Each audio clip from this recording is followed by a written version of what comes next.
Now I'm being joined by producer Sarah Botstein. How are you today? I'm doing well. I'm happy to be here. Thank you for Very having good. us in Detroit. Thanks so much. So please start by giving me some highlights of the new documentary series, The Vietnam War.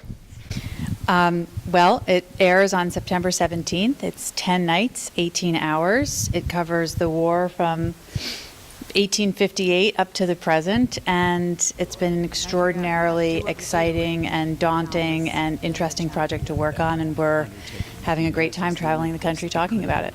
All right. Now I understand there's 100 different musical recordings. Can you discuss some of the featured artists? Yes, we have about 120 licensed-in tracks in the film across the 10 episodes, and we were extraordinarily lucky to work with the record companies, publishers, artists of the time, and their estates and heirs to, we have the Beatles, the Rolling Stones, Jimi Hendrix, Sam Cooke, you name it. Hopefully one of your favorite songs will appear in the film, and Buffalo Springfield, Joni Mitchell, Crosby, Stills, Nash and Young. It's been one of the really most fun things for our editors, for Ken and for Lynn, for me, for our whole team. All right. And now what was it like working with Ken Burns? Well, I've had the extraordinary privilege of working for Ken for 20 years.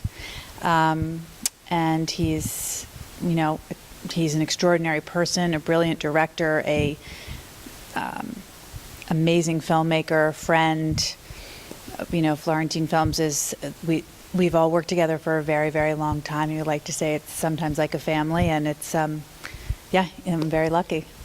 What was the most interesting part of working on this series?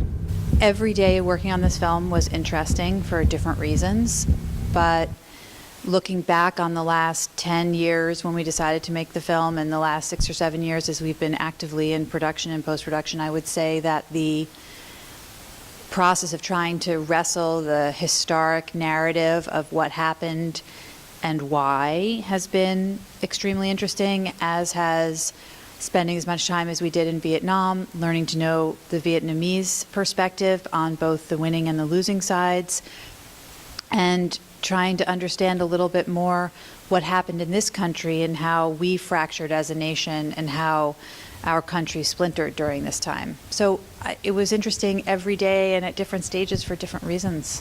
What are some things you learned about the Vietnam War while working on the film that you didn't know before? Well, I'm in my 40s. Lynn is in her 50s. Ken is in his 60s. And our extraordinary writer, Jeff Ward, is in his 70s. So I think we all came to the subject with different either firsthand experiences of the time or our own understanding of it. I knew very little about the Vietnam War. Whatever I knew was sort of basic cultural zeitgeist, what you learn in high school and college. I didn't understand the military history. I didn't understand the political narrative. I didn't know there was a whole there is a whole lot of recent new scholarship about the war. And so, you know, I think I knew vaguely when it started and when it ended, and I knew about Ho Chi Minh, and but I didn't know the history at all actually when we started. How excited are you to be in Detroit here at Cinetopia? Well, we love Detroit. I've been here a number of times with Ken for different projects over the years. I think it's an extremely interesting and important city in our country. So when we landed this morning, I thought, I'm really glad to be here, and this is an extraordinary museum, and the festival sounds terrific, so we're glad to be part of it.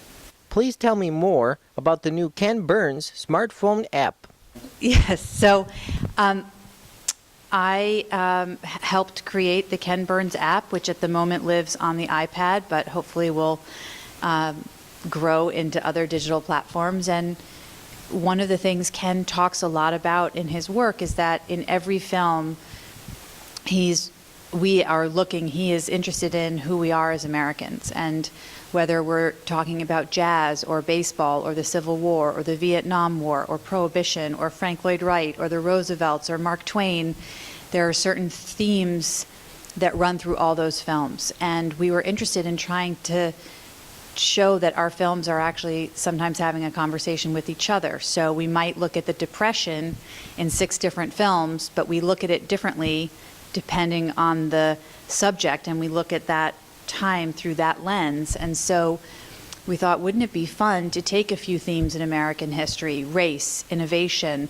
war, hard times, and show our viewers how we examine those periods in different films and then put them together. So you can swim through American history, and instead of watching 10 nights and 18 hours, watch a 3-minute clip, and watch sort of a playlist of different excerpts from our different films. And that's been, I think, a great education tool, a great way for us to talk about our entire body of work and how long Ken has been working in public television. And we love working on that project. There's been a lot done about this subject. How did you decide on 18 hours instead of 10 or 20?